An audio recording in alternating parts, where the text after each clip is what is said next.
கொஞ்சம் அமைதி காத்தால் உண்மையிலேயே அருமையாக இது. அதனால நம்ம சிறப்பான ஒரு பணியை மேற்கொள்ள வேண்டிய ஒரு கட்டாயத்தில் இருக்கிறோம்.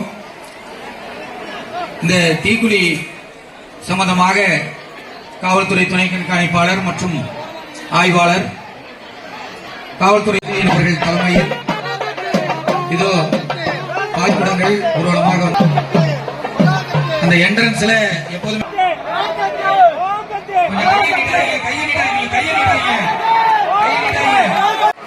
ஐயா மாரிமுத்தவர்களும் திருவிழா கூட்டம் அதிகமாக இருக்கும் என்று ஒருவரும் சொன்னபோது கடந்த 10 தினங்களாக இதை பற்றியே பேசிக் கொண்டிருந்தார்கள்.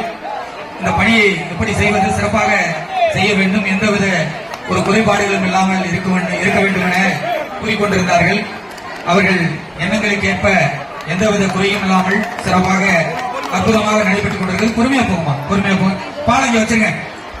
பணியாளர்களை நியமித்து சிறப்பாக செய்து வருகிறார்கள். ஒரு குழந்தையோடு ஒரு முதியவர் அருமையாக தீயில் இறங்கி அற்புதமாக வந்து கொண்டிருக்கிறார். அம்மா நீங்க எல்லாம் உள்ளார போகமா? என்னம்மா ஐயா பண்ணிக்கிறீங்க? உள்ளார போங்க, வருவாங்க. நீங்க வந்து உள்ளார தலை விட்டீங்கன்னா பின்னாடி இருக்கவங்கள எப்படி பாக்குறது?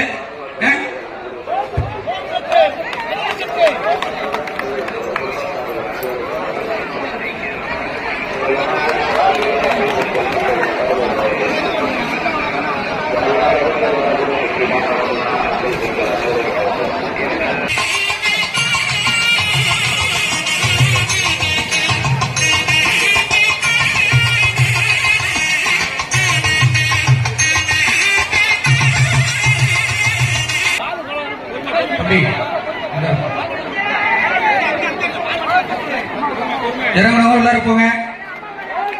பேரிகார்டு உள்ளார வரக்கூடாது. கோயில் பேரிகார்டு உள்ளார வரக்கூடாது. கோயில் வெளில நின்று தான் பார்க்கணும். அந்த பேரிகார்டு உள்ளார நின்று தான் பார்க்குது.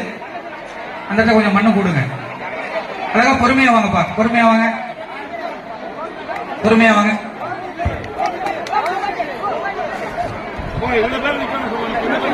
பாதுகாப்பு பணிகள் அற்புதமாக செய்யப்பட்டுள்ளது.